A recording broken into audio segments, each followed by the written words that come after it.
Think یہ جو sentence ہے نا جو آپ نے بولا تھا کہ اللہ سنبھال لے گا, بالکل ultimately you have to leave everything to Allah. اور قرآن مجید میں بھی اللہ ایون نبی صلی اللہ علیہ وسلم کہتے ہیں نا کہ تم مشورہ کرو لیکن اس کے بعد اللہ پہ توکل کرو اور چھوڑ دو, اللہ تعالیٰ اس کو سنبھال لے گا. آئی تھنک جب ہمیں یہ بلیف ہو گیا نا کہ کائنات کا نظام چلانے والا اللہ ہے, لوگوں کے دلوں کا کنٹرول اللہ کی 2 انگلیوں کے درمیان ہے, یہ حدیث میں آتا ہے, ہر چیز ایٹم بھی موو نہیں کر سکتا اللہ کی اجازت کے بغیر. اللہ الوکیل ہے جس کا مطلب ہے ڈسپوزر آف افیئرس, تمام افیئرز اللہ نے ڈسپوز آف کرنے ہیں. جو آپ کی زندگی میں ہو رہا ہے یہ آپ توکل رکھیں, یقین رکھیں کہ وہ اللہ کی اجازت سے ہو رہا ہے, اس کا ایک مقصد ہے. بس آپ نے یہ تلاش کرنا ہے بجائے کہ اس غم کو اپنے سر پہ چڑھانے کے. جیسے آپ نے کہا you just have to find out کہ یار یہ آیا کیوں ہے, اس کا مقصد کیا ہے, یہ مجھے کیا سکھانا چاہ رہا ہے. اور سجدے میں جا کے بندہ رو پڑے اللہ کے آگے, اللہ سے تقویت مانگے, اللہ سے کہے کہ اللہ مجھے پرسپیکٹیو دے.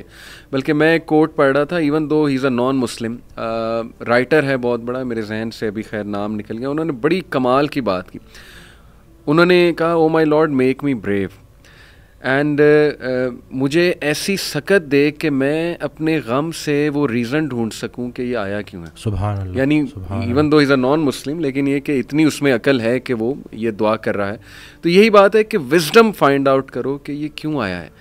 اور بلکہ میں ڈاکٹر صاحب ایک میرے دوست ہیں بڑے اچھے اسکالر ہیں, انہوں نے ایک بڑی پیاری بات کی. انہوں نے کہا کہ جب بندے پہ غم آئے نا تو چلو کچھ دیر غمگین رہنا یہ نیچرل ہے, فطری ہے. رسول اللہ صلی اللہ علیہ وسلم پہ بڑے غم آئے, حضرت ختیجہ کی جو ڈیتھ تھی وہ اس سے بڑا غم نہیں تھا. The most smiling face did not smile for months, تو اٹس نیچرل اوکے.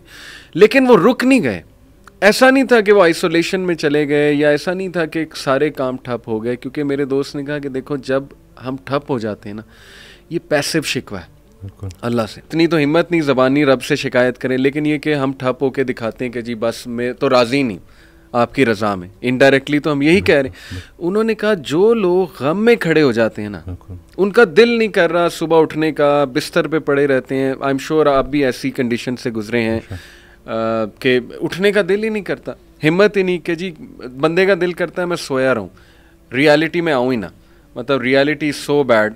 لیکن اس وقت جو اٹھ جاتا ہے نا یقین کریں, جو ہمت پکڑتا ہے اللہ کا نام لیتا ہے, آئی تھنک یہ اللہ کو وہ یہ میسج دے رہا ہے کہ اللہ میں راضی ہوں, بالکل بس اب آپ چلائیں مجھے. اور صبر بھی, بلکہ میرے پاس پیشنٹ آئے تو میں ان کی میں نے کہا آپ نے صبر کرنا ہے, تو کہتے کر رہا ہوں نا. میں نے کہا کہ صبر تو ایسے کرنا ہے کہ دوسرا بندہ اپنی پریشانی بھول جائے. صبر ایسے آپ نے ڈیفائن کرنا ہے کہ دوسرا آپ کے پاس آئے اور آپ, کیونکہ یہی صبر ہے. بالکل ایسے. اب آپ کو میں دیکھ رہا ہوں آپ نے اپنے آپ کو چور چور کر دیا. اور باقی ایک اور بات کہ اپنے آنسوؤں کو لوگوں کے سامنے رائے گاہ مت کرنا, کیونکہ ان آنسوؤں کی خریدار رحمت پروردگار ہے. تو ان کے سامنے بہاؤ اور پھر دیکھو کہ کیا ہوتا ہے. اور باقی ایک کویسچن بہت سارے لوگ نا مجھ سے کرتے ہیں انگزائٹی سے ریلیٹڈ کہ ہمیں لگتا ہے کہ ہمارے بعد ہمارے بیوی بچوں کا کیا ہوگا.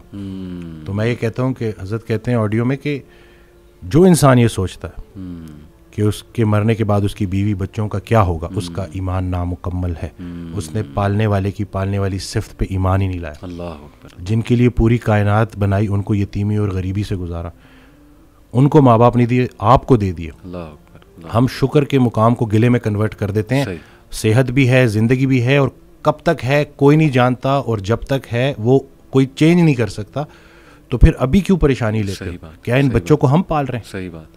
کیا ہم خود کو پال رہے ہیں؟ کیا ہم اس قابل ہیں؟ بے شک. قد پہ حد کا پہرا, صحت پہ بیماری کا پہرا, اور اتنے پہروں میں پیدا کیا ہوا انسان چاہتا کیا ہے؟ آزادی. تو یہ کر کے دیکھ لیں. صحیح بات. ڈاکٹر صاحب جسٹ ٹو وائنڈ اپ, کیونکہ ہمارا یوتھ کے ریلیٹڈ کام ہے, تو آپ نے کل میری آپ سے بات ہو رہی تھی, آپ نے ایک بڑی آئی اوپننگ بات کی. آپ نے کہا کہ ہم نہ ہی مینٹلی, نہ ہی فزیکلی, نہ ہی اسپرچولی اپنی یوتھ پہ کام کر رہے ہیں, اور ہم ایک بہت کمزور جنریشن چھوڑ کر جا رہے ہیں. تو what is your message for the youth in particular, کیونکہ مینٹلی بھی, ایموشنلی بھی, فزیکلی بھی, آپ کی بات ٹھیک ہے, ہم ایک کوئی طاقتور جنریشن نہیں چھوڑ کے جا رہے. دیکھیں اصل میں بہت چیلنجنگ ہے, لیکن ان بچوں کو یہ سمجھنا ہوگا کہ ابھی چونکہ عمر ایسی ہوتی ہے. اس دن بھی ایک کوئی ہارٹ بریک ہو گیا تھا تو پراپر نہ صحیح ڈپریشن میں, تو میں نے اس کو کہا کہ ہر اس انسان کا شکریہ جس نے میری آنکھوں کو آنسو دیے, یہ آنسو مجھے اللہ کے پاس لے گئے. اللہ اس انسان کا سب سے بڑا تحفہ یہ جدائی ہے جو تجھے اللہ کے پاس لے کے جائے گی. لوگ کیا کرتے ہیں, یہ جو غیر اسلامی تعلقات, اسی طرح سے غیر شرعی چیزیں, یقین جانیں آپ جتنی مرضی دیکھ لیں سکون نہیں ملے گا آپ کو. اور یہی جو آپ کی گروئنگ ایج ہے نا, اس میں آپ کے ہارمونز بھی آن پوائنٹ بہترین ہے.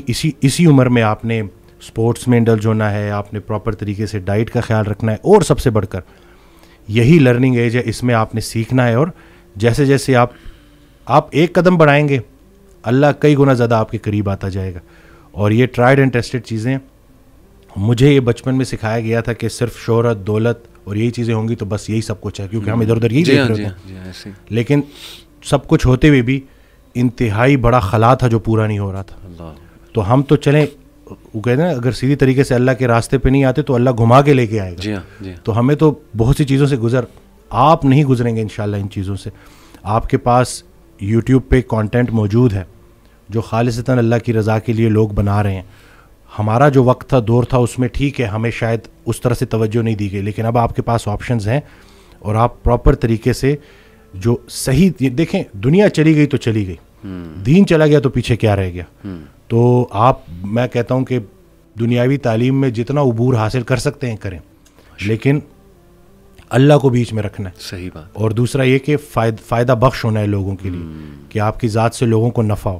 صحیح بات. تو یہ انشاءاللہ اگلی جب جنریشن ہمیں ریپلیس کرے گی تو وہ ہم کوشش کریں گے جی انشاءاللہ. اللہ کے قریب ہونے سے آپ کو مینٹل اسٹرینتھ ملے گی, پرسپیکٹیو ملے گا. جتنے بھی عظیم کام ہیں وہ غیر عظیم زمانوں میں ہی ہوئے ہیں. غیر عظیم جہالت کے معاشرے کے ساتھ اللہ دو کام کرتا ہے, یا عذاب بھیجتا ہے یا رحمت للعالمین کو بھیجتا ہے. تو رسول اللہ صلی اللہ علیہ وسلم ہمارے دلوں میں ہے, تو جن کے دلوں میں رسول پاک صلی اللہ علیہ وسلم کی عملی محبت ہے اللہ ان پہ عذاب نہیں بھیجتا.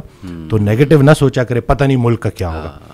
نہ یہ چیزیں آپ نے بگاڑی ہیں, صحیح بات, نہ آپ یہ ٹھیک کر سکتے ہیں, اللہ ہی ٹھیک کرے گا. لیکن آپ خود کو تو ٹھیک کر سکتے ہیں نا. زبردست. جس نے اپنے آپ کو پہچانا اس نے اپنے رب کو پہچانا. تو اپنے آپ سے آپ آشنائی حاصل کر لیں اور دیکھ لیں کہ آپ کا انٹرسٹ کیا ہے. بالکل صحیح. جو بھی کام کریں انٹرسٹ سے کریں, اور اس میں حصہ لوگوں کا رکھ دیں کہ لوگوں کے کام آئیں آپ, تو باقی انشاءاللہ کامیابی ہے. امیزنگ سر.